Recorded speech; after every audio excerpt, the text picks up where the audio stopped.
Você já se perguntou por que algumas pessoas parecem passar impunes depois de te magoarem profundamente?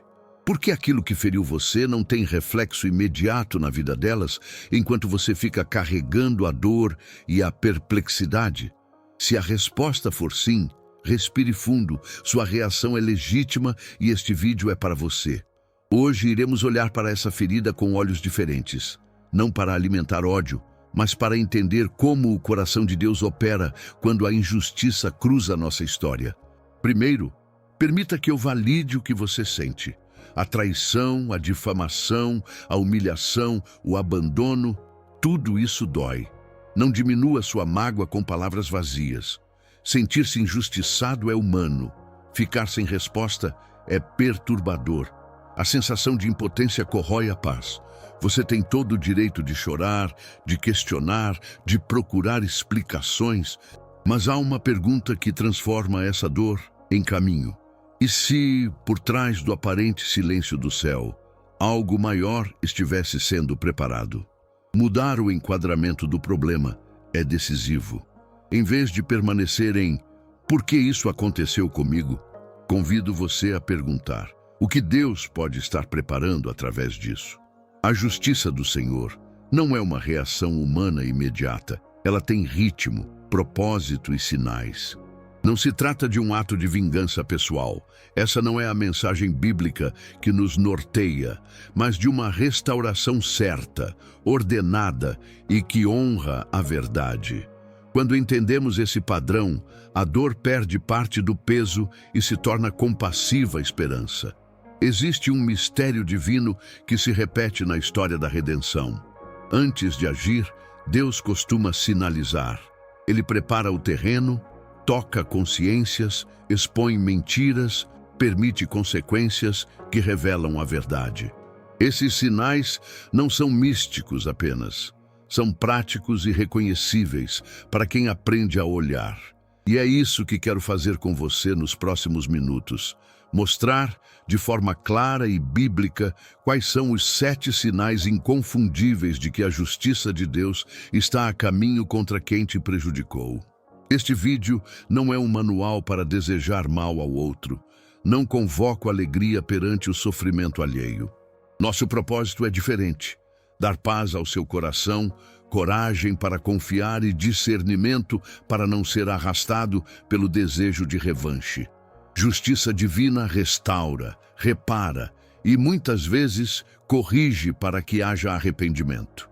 Por isso falaremos de sinais que trazem esperança, porque acreditamos que Deus age com misericórdia e retidão ao mesmo tempo. Prometo clareza. Nos próximos minutos, você verá exemplos bíblicos, interpretações práticas e orientações para não confundir satisfação humana com justiça do céu. Eu quero que agora você faça um gesto simples e simbólico. Escreva nos comentários a frase "Paz em Cristo". Esse pequeno ato nos une em oração, fortalece nossa comunidade e demonstra que a sua busca não é por vingança, mas por cura. Quando você escreve, você se conecta a uma rede de pessoas que também buscam entendimento e conforto sob a mesma esperança. Abra seu coração comigo por um instante. Respire e permita que a presença de Deus fale mais alto que a emoção do momento. Se for preciso, pegue sua Bíblia. Se preferir, apenas interiorize uma oração curta. Senhor, dá-me entendimento e não me deixe ser consumido pela amargura. Esse preparo emocional é necessário porque vamos olhar para feridas profundas e olhar requer calma. Não vamos pular para conclusões precipitadas. Vamos aprender a discernir sinais com equilíbrio. Antes de revelarmos os sinais, há uma verdade fundamental que você precisa compreender. A justiça humana e a justiça divina são diferentes em origem e em finalidade. Justiça humana muitas vezes busca retribuição, levar o mal sofrido ao nível do mal infligido. Justiça divina, contudo, remove a injustiça por meio de restauração, transformação e correção que visa a reconciliação quando possível. A diferença não é apenas teológica, é prática. Vingança alimenta um ciclo, A justiça de Deus interrompe o ciclo para que o bem floresça. Ao longo deste estudo, você vai perceber que os sinais divinos são progressivos. Alguns aparecem no íntimo da pessoa que fez o mal. Outros se manifestam publicamente. Alguns oferecem portas de arrependimento. Outros anunciam consequências inevitáveis. Há um ritmo. Primeiro vem a inquietação interna, depois o isolamento. Mais adiante, a exposição da verdade. Seguem-se as consequências e sempre a oferta de arrependimento. Em alguns casos, se o arrependimento não acontece, o processo segue até o restabelecimento do que foi perdido. Mas sempre com a mão de um Deus que é justo e ao mesmo tempo misericordioso. Fique comigo até o fim. Há uma promessa clara. Você sairá deste vídeo com olhos diferentes para a sua situação. Muitos que passaram por dores acharam aqui não só conforto, mas evidências de que Deus não esquece. Talvez já existam sinais ao seu redor que você não percebeu. Talvez, ao ouvir cada um dos 7 sinais, você reconheça algo que estava encoberto e sinta a paz retornar ao seu coração. A penúltima lição, a que vem bem antes do final, é especialmente poderosa. Ela revela uma chave espiritual que, quando aplicada, destrava um ciclo e faz a justiça divina operar de maneira visível. Agora respire outra vez. Prepare-se para ver essa jornada de forma bíblica, prática e consoladora. Mas antes de avançar para o primeiro sinal, quero que mantenha essa atitude. Não para nutrir ódio, mas para fortalecer sua fé. Não para colher alegria no sofrimento alheio, mas para confiar que o Senhor faz justiça no tempo certo. Em breve, vamos começar a identificar o primeiro sinal, e ele é sutil, interior, porém decisivo. Não perca. Na Bíblia, encontramos instruções claras sobre como responder à injustiça. Em Romanos 12:19 lemos: "A minha vingança eu retribuirei, diz o Senhor." Essa advertência não é convite à passividade, mas chamado à confiança. Entregue a Deus aquilo que você não pode corrigir. Quando a Escritura diz que a vingança pertence ao Senhor, ela nos liberta do fardo de tentar ajustar as contas por nossas próprias mãos. É crucial distinguir vingança carnal de justiça restauradora. Vingança humana busca igualar o dano, muitas vezes ampliando o ciclo de ódio. Já a justiça divina busca restituir, corrigir e, quando possível, reconciliar. Ela preserva a ordem moral sem ceder ao prazer da retaliação. Entender essa diferença muda nossa atitude, de consumo de ressentimento para vigilância serena. Limpar o coração é um passo prático e espiritual. Isso não significa esquecer, tampouco aceitar a injustiça. Significa soltar o peso que consome sua paz. Ore pedindo que Deus retire a amargura e transforme sua dor em testemunho.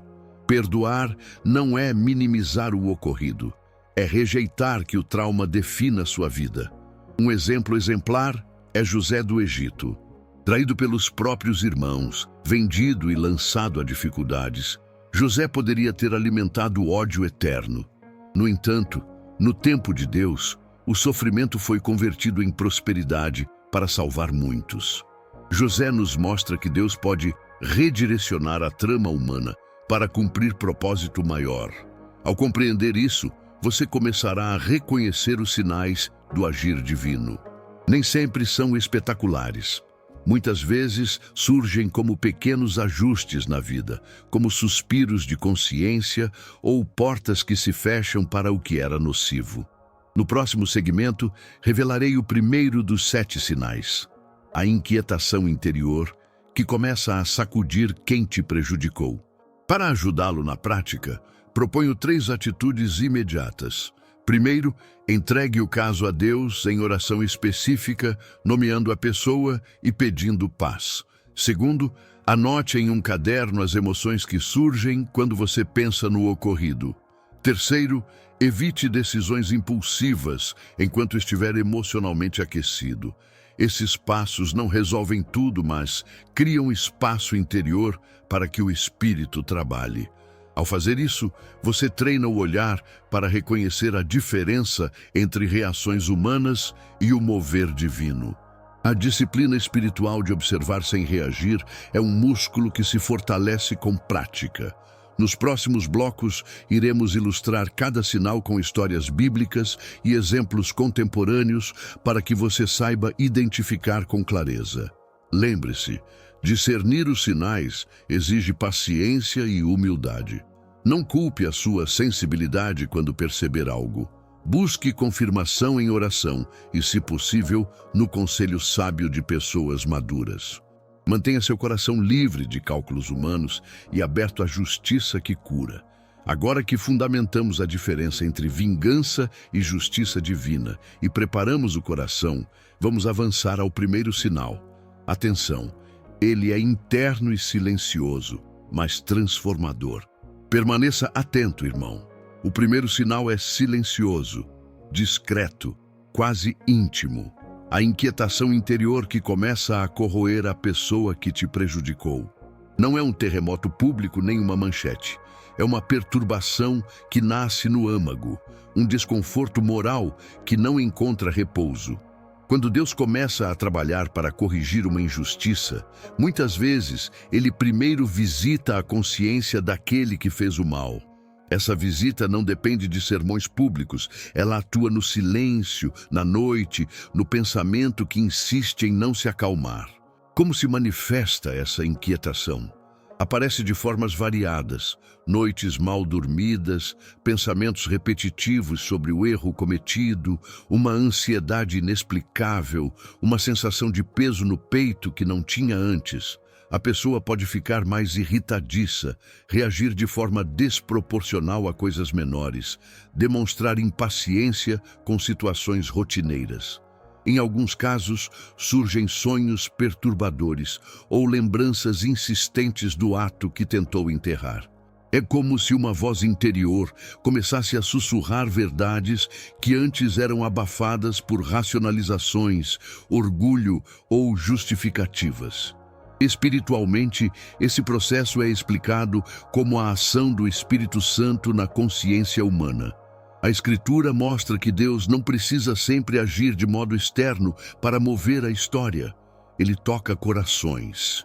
Quando a consciência é confrontada, a defesa humana se desmonta.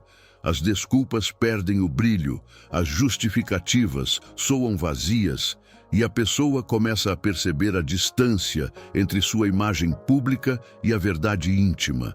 Essa percepção inicial é um presente difícil.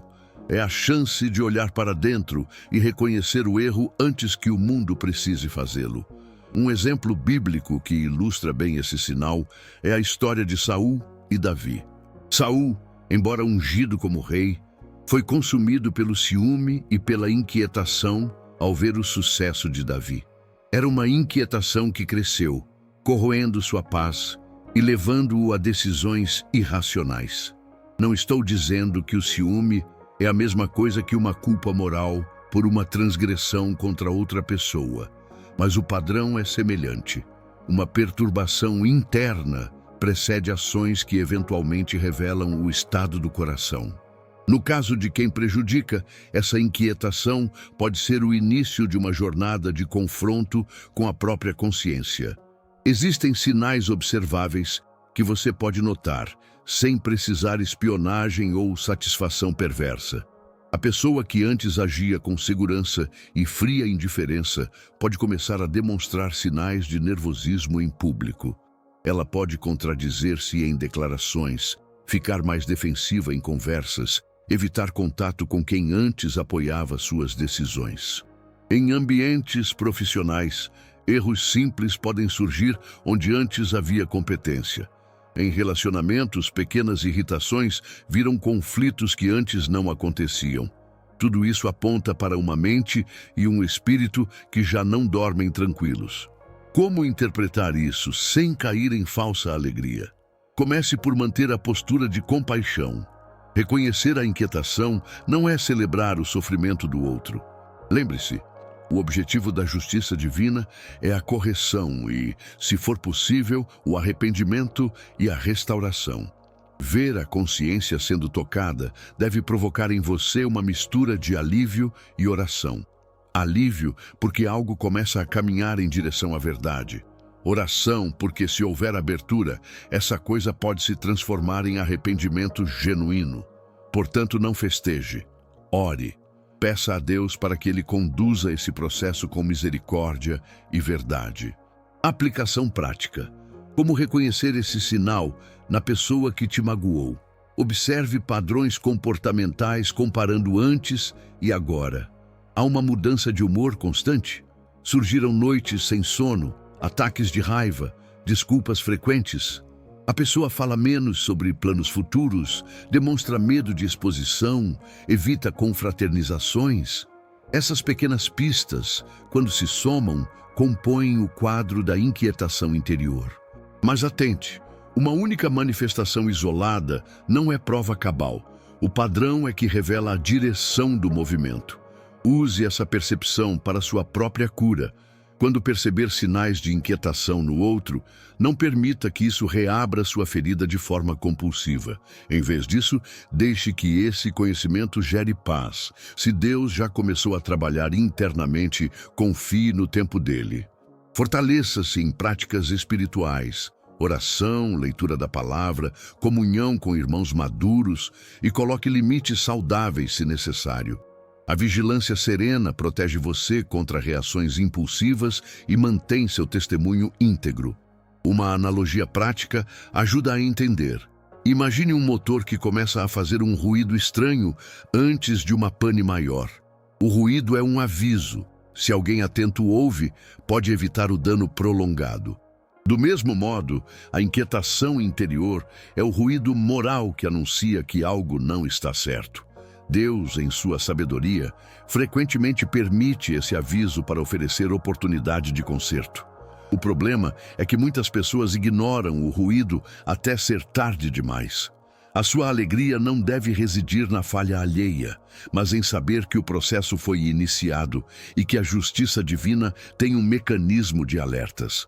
Há também advertências importantes. Nem toda inquietação leva imediatamente à correção. Alguns resistem, racionalizam, endurecem o coração e, com o tempo, entram em ciclos piores de comportamento. Por isso, ao identificar esse sinal, não crie expectativas precipitadas de mudança. Ore, observe e confie no desenrolar. A função desse sinal é abrir a possibilidade de arrependimento. A resposta final depende da escolha humana e da graça de Deus. Finalmente, permita que essa lição traduza sua dor em maturidade. Saber reconhecer a inquietação interior alheia transforma a sua espera em vigilância espiritual, não em rancor. Isso também fortalece sua fé. Se Deus age primeiro no invisível, então a sua confiança não se baseia em sinais públicos imediatos, mas na fidelidade daquele que vê o coração. O primeiro sinal foi apenas o começo. O segundo é mais visível e tocará as redes de apoio que sustentavam a pessoa. Prepare o seu coração para compreender essa sequência sem perder a ternura que Cristo nos chama a ter.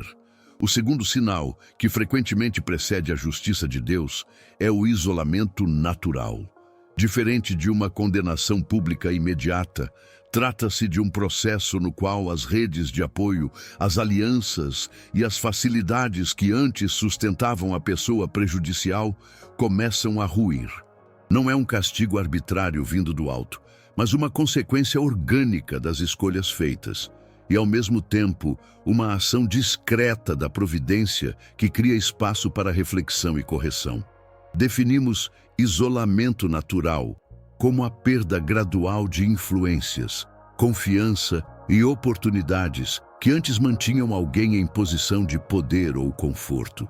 Essa perda pode ser sutil no começo. Convites que deixam de chegar, amigos que se tornam evasivos, projetos que param de prosperar. Com o tempo, as ausências se acumulam e o indivíduo percebe que já não conta com a mesma rede de proteção ou privilégios. Para quem observa de fora, pode parecer simplesmente que a sorte virou. Mas espiritualmente há um desenrolar moral por trás. Aquilo que sustentava uma postura injusta está sendo removido para que a verdade prevaleça. Como Deus opera nesse mecanismo? Muitas vezes, Ele permite que as consequências sociais se manifestem como parte de um processo corretivo. Quando uma pessoa age contra o próximo repetidamente, as pessoas ao redor, motivadas por consciência, realidade prática ou pelo próprio impacto das ações, começam a se afastar. Amigos deixam de recomendar, parceiros comerciais recuam, líderes que antes fechavam os olhos agora procuram distância. Esse afastamento não é necessariamente vingativo. É consequência natural de relações baseadas em confiança e caráter. E a providência usa essa correlação humana para ensinar e, em muitos casos, para proteger terceiros.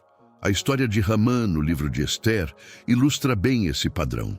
Hamã, elevado a uma posição de poder por sua influência junto ao rei, ficou cego pelo próprio orgulho e determinou a destruição de um povo por interesses pessoais. O processo que se seguiu mostrou uma reversão dramática, de honra pública a vergonha e isolamento. As alianças que o sustentavam desmancharam à medida que a verdade e a coragem de Ester e Mordecai se revelaram. O que parecia invulnerabilidade foi gradualmente corroído, até que Hamã se viu sozinho diante de sua queda. Esse é um retrato bíblico clássico de como a retidão social se desfaz quando o mal é exposto, e como o isolamento pode anteceder a correção e a justiça. Na prática, como esse isolamento se manifesta em nossos dias?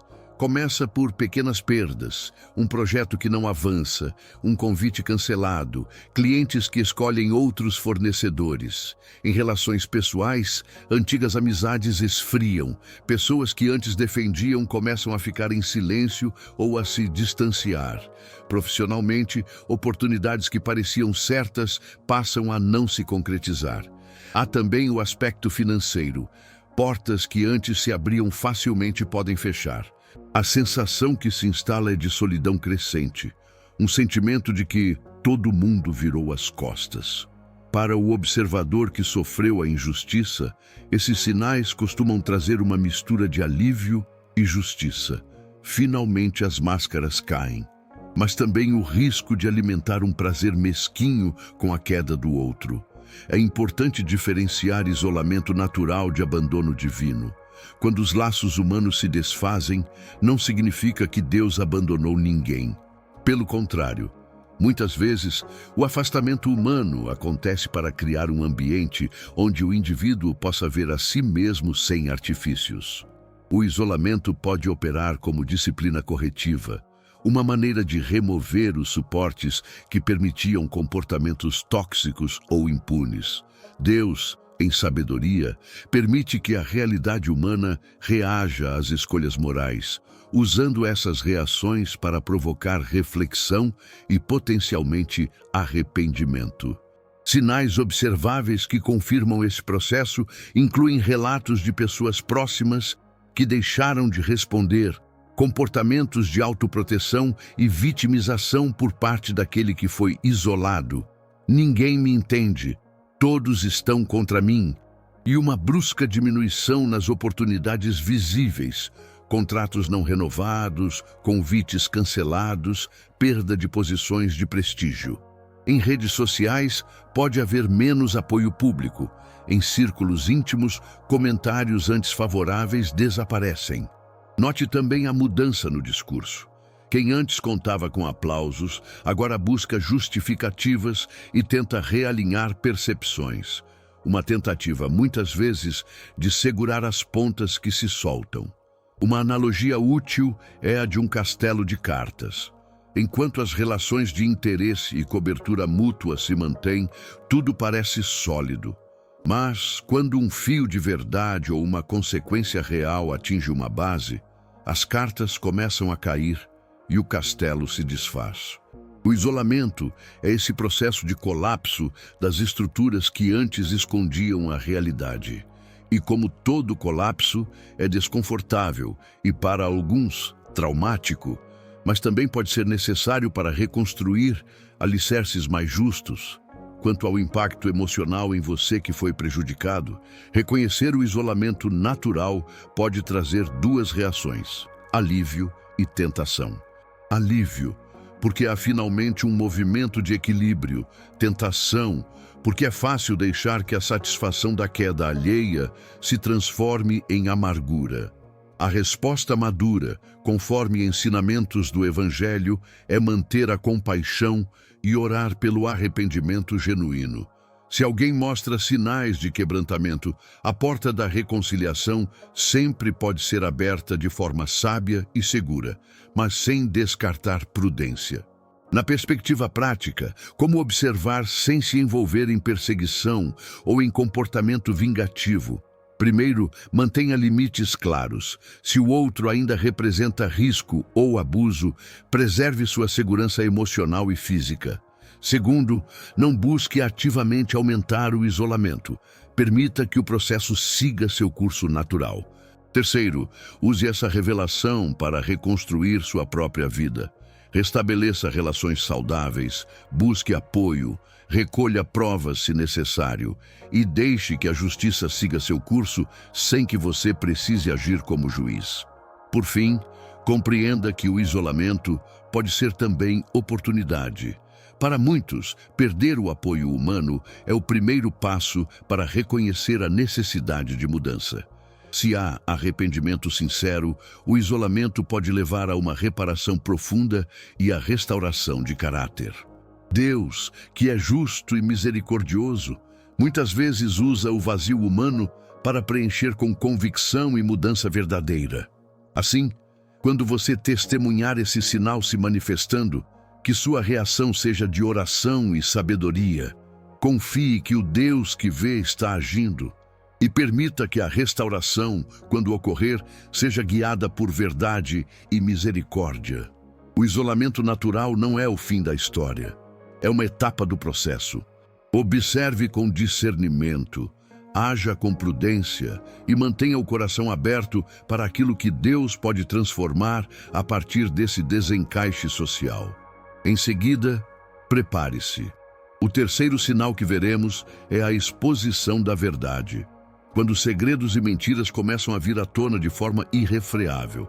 O terceiro sinal é claro e inevitável: a exposição da verdade.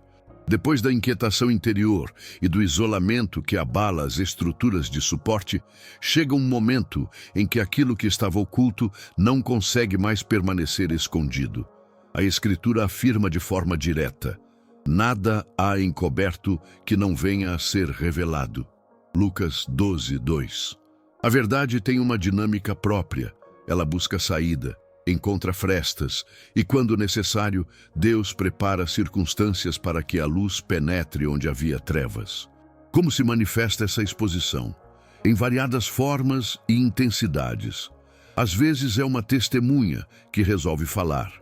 Outras vezes é um documento que aparece, um e-mail, uma gravação, uma prova que antes estava secreta.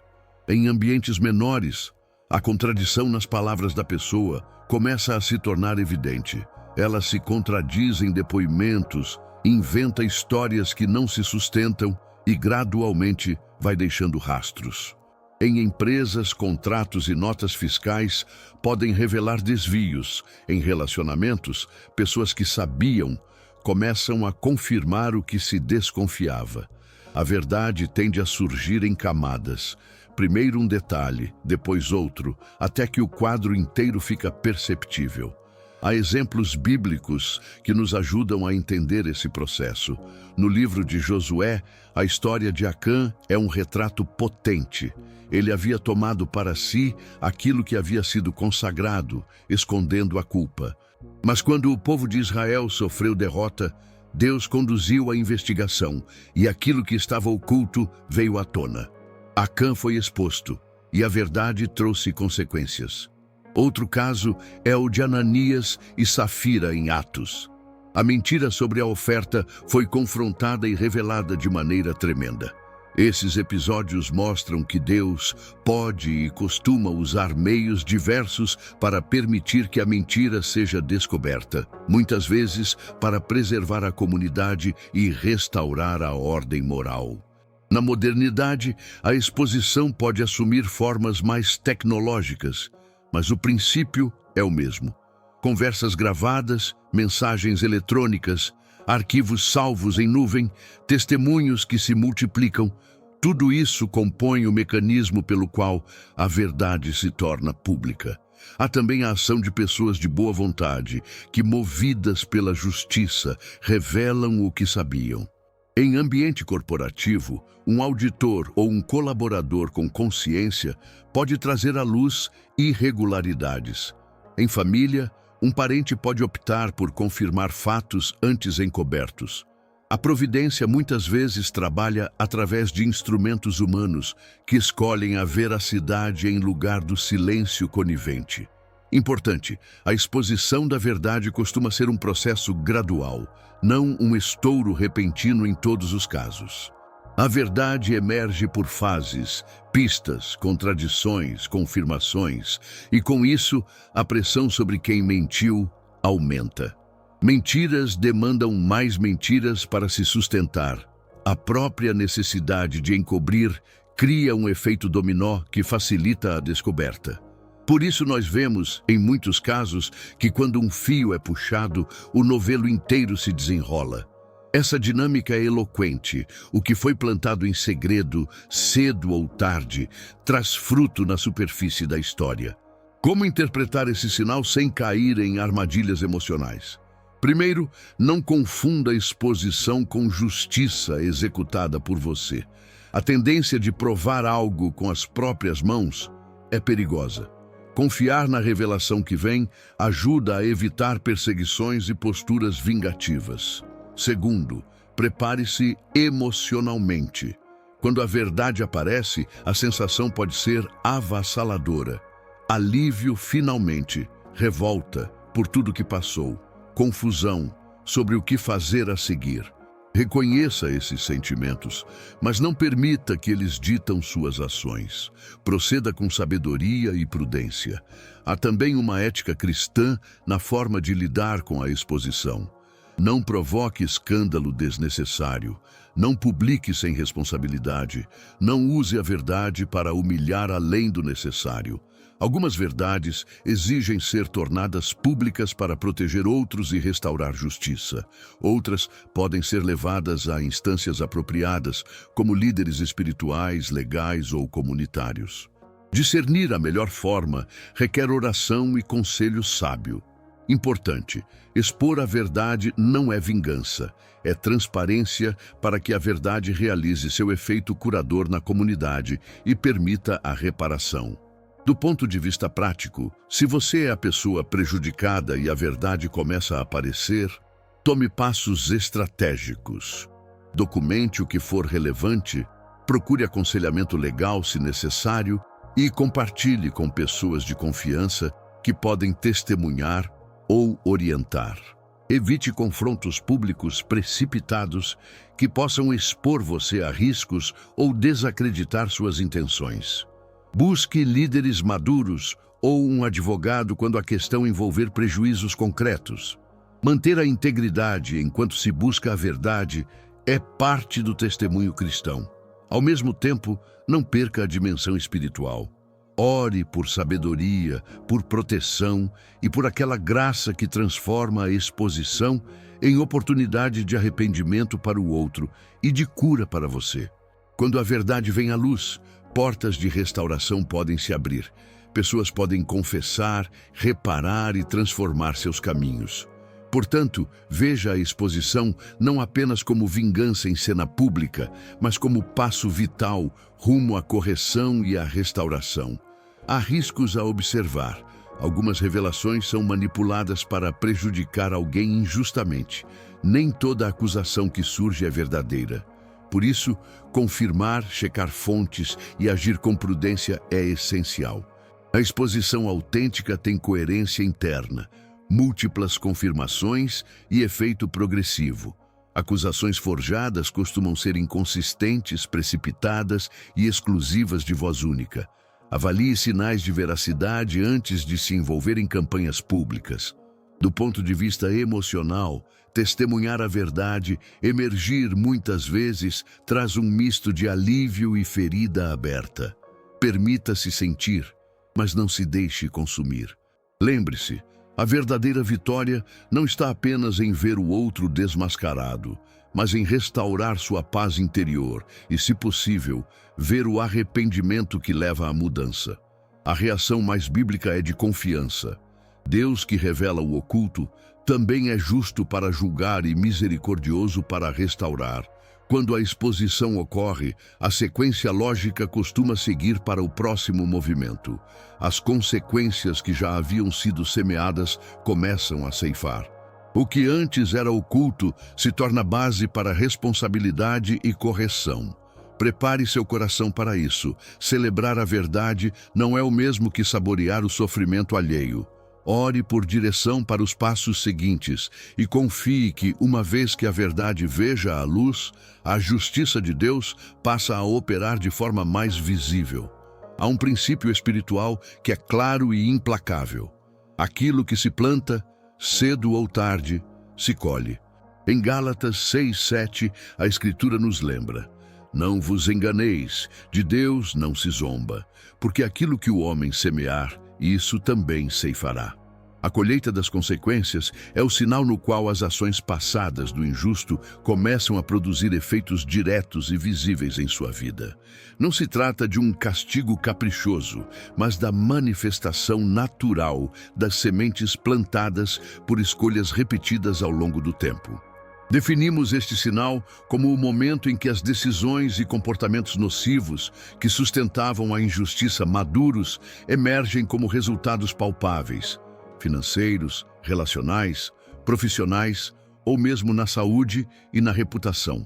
É o desenlace das causas. Quem semeou fraude, desonestidade, abuso ou calúnia passa a experimentar os frutos dessas sementes de maneira proporcional e muitas vezes pública. Em termos práticos, é quando o ciclo de impunidade encontra resistência e começa a virar para um processo de responsabilização. Do ponto de vista espiritual, essa colheita funciona como um instrumento pedagógico de Deus. Ele permite que as consequências naturais da ação humana se manifestem para que haja correção, aprendizado e, quando for o caso, reparação. Assim como um agricultor que não pode controlar a maturação dos seus grãos além das estações, a providência divina respeita o tempo em que as escolhas humanas produzem seus resultados. A intenção de Deus aqui pode incluir proteção aos outros, restauração para o oprimido e, se houver abertura, catalisar arrependimento no transgressor. Um exemplo bíblico que exemplifica esse princípio desde a origem é a história de Adão e Eva. Não se trata de uma narrativa moralista apenas. É a descrição de como uma escolha desobediente gerou consequências que atingiram não só os protagonistas, mas toda a criação. O fruto proibido trouxe alienação, trabalho árduo e vergonha, consequência direta do ato. A lição é que há uma dimensão natural e espiritual nas consequências, e compreendê-las ajuda a aceitar que a justiça muitas vezes se realiza através desses processos naturais. Na prática, como essas consequências costumam se manifestar em um contexto moderno onde alguém prejudicou outra pessoa? Frequentemente aparecem em domínios essenciais da vida.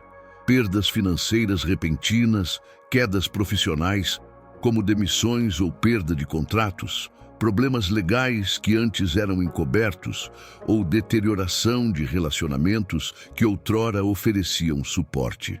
A reputação, que foi construída sobre enganos, começa a ruir quando a verdade e as contas voltam a ser cobradas. Também há consequências internas. Aumento do estresse, ansiedade crônica, crises de saúde associadas ao estilo de vida que a mentira sustentava. É importante frisar a diferenciação. Consequências não são simplesmente algo ruim que acontece como resposta aleatória. Elas são o resultado lógico e ético das escolhas. Não se trata de um ato punitivo arbitrário de Deus, mas da ordem moral que existe quando causas produzem efeitos. Muitas vezes, essa ordem é o caminho para que a pessoa entenda o dano que causou e, assim, se volte para a restauração. Essa visão evita que os cristãos celebrem o infortúnio alheio como prazer e, ao mesmo tempo, permite reconhecer que a justiça pode operar por meios concretos e visíveis. Sinais observáveis da colheita incluem problemas financeiros que não eram explicáveis por crescimento natural do mercado, fechamento de contratos ou perda de clientes, denúncias administrativas que resultam em processos internos, afastamento público de parceiros e colaboradores e, em casos extremos, processos judiciais. Em relacionamentos pessoais, vemos retração de afeto, cortes de vínculo e pedidos de reparação. Em ambiente laboral, quem antes desfrutava de vantagens ilegítimas começa a encontrar portas fechadas. Esses eventos convergem para mostrar que a vida do injusto está sendo afetada por suas próprias sementes. Há uma dimensão educativa e pastoral nesse processo. Para a comunidade, a colheita das consequências serve como testemunho. Ela sinaliza que comportamentos prejudiciais não são neutros e que a integridade tem valor real. Para a vítima, é a confirmação de que Deus age mesmo quando parece haver silêncio. Para o culpado, é oportunidade de quebrantamento. Por isso, a reação saudável deve combinar justiça e compaixão, buscar reparação quando necessário, mas também oferecer espaço para arrependimento e retificação, se houver genuína mudança. No campo prático, quem foi prejudicado precisa agir com sabedoria. Registrar evidências, procurar orientação legal e contar com liderança espiritual para discernir passos é prudente. Ao mesmo tempo, manter um coração livre de prazer profano pela queda do outro é essencial. A vitória verdadeira consiste em restauração da sua vida e, quando possível, da do transgressor. Acolher processos legais e sociais que conduzam à responsabilização é justo. Contudo, a motivação cristã deve ser a reparação e a proteção de terceiros, não a satisfação pessoal. As armadilhas a evitar são claras. Não transformar a colheita em espetáculo público para humilhar. Não alimentar campanhas difamatórias. Não usar a própria dor como justificativa para praticar injustiças em retorno. A justiça legítima busca equilíbrio. Se a correção exige exposição pública, que ela seja feita com ética, responsabilidade e suporte legal. Se a consequência for interna, como perda de paz ou saúde, que se busque não apenas regozijo, mas oportunidades de reconciliação conduzidas de forma segura. Uma analogia ajuda a compreender. Pense em um prédio estruturalmente comprometido por reformas mal feitas. No começo, fissuras pequenas aparecem. Com o tempo, a fachada cai, vazamentos e desabamentos acontecem. A correção não é celebração do colapso, mas reconhecimento de que algo precisou ser refeito desde as fundações. Do mesmo modo, a colheita das consequências exige reconstrução, e é nesse processo que a justiça verdadeira pode operar para gerar um novo alicerce de integridade. Por fim, a colheita das consequências prepara o terreno para o que vem a seguir. Se houver reconhecimento e arrependimento, abre-se a porta para a restauração. Se houver endurecimento, pode seguir um caminho de juízo mais severo. Entretanto, mesmo na colheita mais amarga, há espaço para a misericórdia de Deus. Para você que sofreu, a colheita é sinal de que o tempo de resposta está em curso. Permaneça firme em oração, seja diligente em proteger seus direitos e permita que a justiça, quando realizada, seja instrumento de cura e não de vingança. Um dos aspectos mais consoladores e ao mesmo tempo desafiadores da justiça divina é que ela quase sempre precede o juízo com uma porta aberta, a oportunidade de arrependimento. Este quinto sinal é transformador porque revela o coração misericordioso de Deus, que não deseja a ruína definitiva do transgressor, mas sua volta à verdade. Em 2 Pedro 3:9, está escrito que o Senhor não retarda a sua promessa, não querendo que alguns se percam, mas que todos cheguem ao arrependimento. Assim, antes de qualquer fechamento final, Deus costuma permitir situações que forçam o olhar para dentro e oferecem a chance de reverter o caminho errado. Como se manifesta essa oportunidade na vida daquele que prejudicou? Geralmente aparece como uma parede ou um teto que impede o avanço habitual. Um bloqueio que produz dor emocional e convoca a reflexão. Pode ser uma perda abrupta de status, uma crise de saúde, um desastre financeiro, uma noite de insônia que traz memórias ou o reconhecimento público de culpa que não dá mais para negar. Essa parede não é necessariamente castigo final. É muitas vezes um choque de realidade projetado para derrubar defesas e abrir espaço para a humildade. Em termos espirituais, é um momento de quebrantamento. O orgulho que antes impedira o arrependimento agora é rachado, e a pessoa pode finalmente enxergar o dano causado. A Bíblia oferece exemplos claros dessa dinâmica. Jonas, que fugiu da missão de anunciar juízo a Nínive, acabou engolido por um grande peixe. Dentro do ventre, ele teve tempo e condições para refletir, orar e retornar em obediência. Seu processo mostrou que o que parecia punição tornou-se plataforma para a conversão. Outro exemplo é o de Zaqueu, que diante da acolhida de Jesus se arrependeu e fez restituição. Não foi uma mudança superficial, foi uma transformação que resultou em ações concretas de reparação. Essas narrativas nos ensinam que arremesso contra a própria rota, seja por disciplina divina ou por consequência humana, pode ser o caminho para a verdadeira mudança. Existem sinais observáveis que sinalizam que uma oportunidade de arrependimento está em curso. O primeiro é o quebrantamento emocional, choro genuíno, expressão de remorso, incapacidade de minimizar o dano. O segundo é a busca por conselho ou presença de pessoas de fé. O transgressor pode procurar líderes, conselheiros ou pessoas de integridade para ordenar a vida. O terceiro é a disposição para ações práticas, confessar, reparar financeiramente, pedir desculpas públicas quando necessário, ou tomar medidas para evitar a repetição do erro. Por fim, muda o discurso. O que antes eram justificativas torna-se reconhecimento claro de responsabilidade. É crucial distinguir arrependimento genuíno de mera reação ao medo das consequências. Arrependimento autêntico envolve 3 dimensões: reconhecimento da culpa, remorso sincero e mudança de comportamento. Já o arrependimento de conveniência pode surgir quando a pessoa tem medo de perder privilégios ou teme punição. Esse tipo de reação gera palavras eloquentes, mas sem frutos. A verificação do arrependimento se dá pelo tempo. Ações coerentes e persistentes ao longo dos meses que seguem são o termômetro mais confiável. Restaurar reputação e confiança exige trabalhos repetidos, e a comunidade sensata exige provas antes de reintegrar plenamente alguém que feriu. Como reagir se a pessoa que te prejudicou demonstra sinais de arrependimento?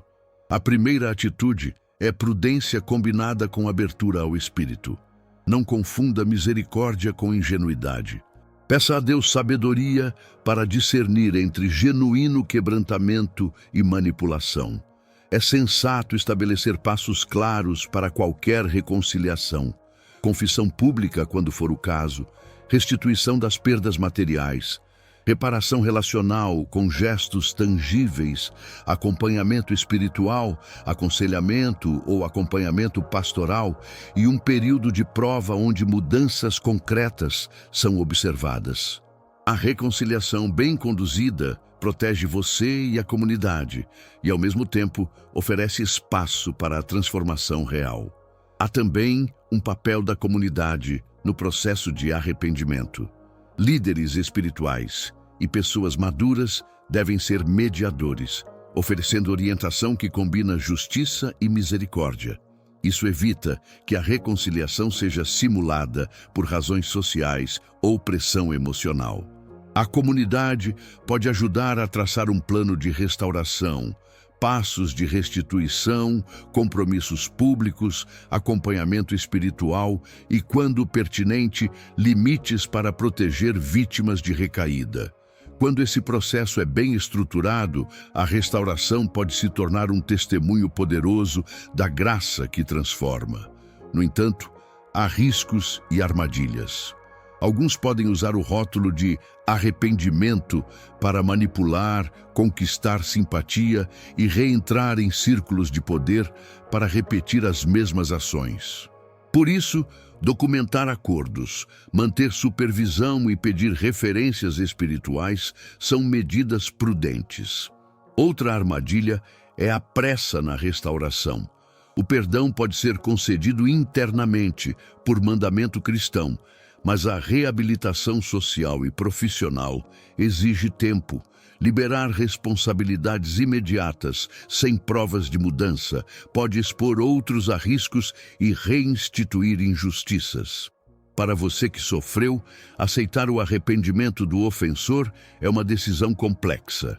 O perdão pessoal pode ser um ato liberador que te separa da amargura. Permitir a restauração é uma decisão que vai depender de sinais concretos. Não se confunda.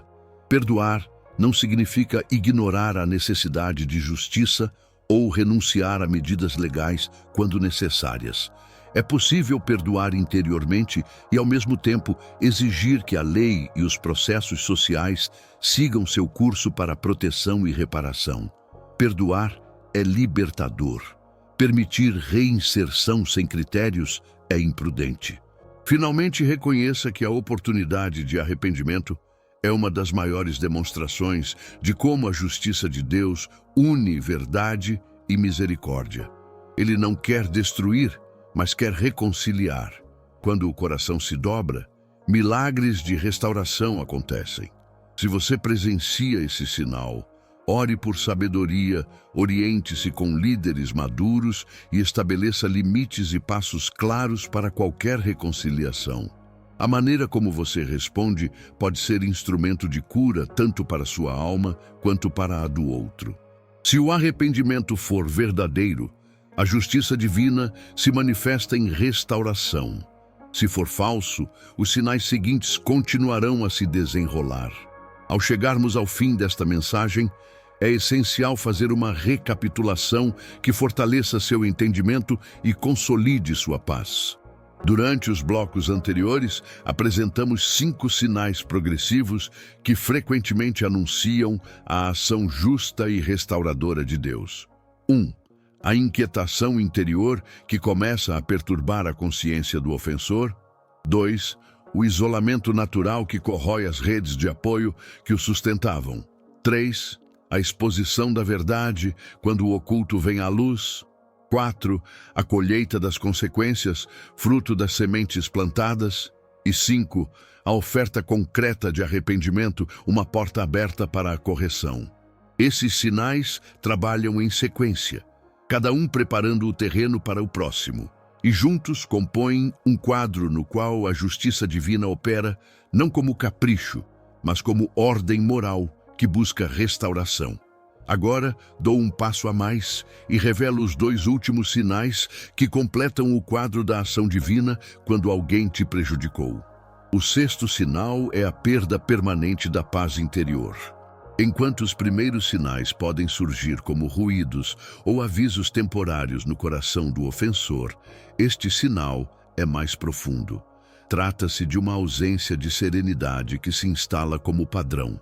Não é apenas uma noite de inquietação. É um estado contínuo de inquietude, culpa velada, medo e incapacidade de experimentar descanso genuíno. Essa perda de paz altera decisões, relações e saúde espiritual. Quem antes vivia com segurança e altivez, agora enfrenta uma ansiedade que não cede, sonhos que não trazem repouso e uma sensação crônica de vazio que nada consegue preencher. Esta condição pode ser interpretada como consequência espiritual da persistência naquilo que violou a justiça. É um chamado severo para a reflexão e um alerta de que o ciclo precisa ser quebrado. O sétimo sinal, que muitas tradições espirituais e textos bíblicos descrevem com muita seriedade, é o distanciamento da presença de Deus. Não significa necessariamente que Deus se retire. Isso não acontece, pois Ele é eterno e fiel, mas significa que a consciência daquele que persistiu no erro experimenta uma alienação espiritual. Louvores se tornam vazios, orações se tornam meras palavras, o desejo de comunhão esfria. A pessoa encontra dificuldade para sentir consolação, percebe que as práticas religiosas perderam sabor e que uma distância dolorosa se abriu entre ela e a fonte de vida espiritual. Esse sinal é gravíssimo, porque aponta para uma separação interior que dificulta a recuperação e amplia as consequências do erro. Em muitas narrativas bíblicas e pastorais, quando o homem se afasta da presença de Deus, sua capacidade de ver a verdade e mudar diminui, e o ciclo de autodestruição tende a se acentuar, a menos que aconteça um arrependimento radical. Com os 7 sinais agora delineados, da inquietação interior ao distanciamento da presença de Deus, temos um mapa que nos ajuda a interpretar os eventos ao nosso redor. Importante frisar, isso não é um calendário automático nem uma fórmula mágica. Deus não age por algoritmo humano. Ele age com propósito e sabedoria, respeitando o livre-arbítrio e o desenrolar das circunstâncias. Nem todo sinal necessariamente aparece de forma linear, e nem todo ofensor passará por todas as etapas. Algumas pessoas podem retroceder ao perceber sua falha, outras podem seguir caminhos mais severos. Ainda assim, esse padrão é um guia valioso para quem precisa entender que a justiça divina tem meios e tempos e que ela frequentemente oferece oportunidades para arrependimento antes de impor consequências mais duras. Se você foi a vítima, o que fazer agora? Antes de mais nada, proteja seu coração. Não permita que a espera pela justiça de Deus consuma sua vida ou o leve a práticas que o afastem dos princípios cristãos. Tome medidas práticas. Documente o que for necessário, evidências, datas, testemunhas. Procure aconselhamento legal quando houver prejuízos materiais ou risco contínuo e busque acompanhamento pastoral ou psicológico para processar a dor. Estabeleça limites claros, não aceite convites que o exponham novamente ao risco e mantenha distância enquanto o processo se desenrola. Ao mesmo tempo, cultive sua vida espiritual.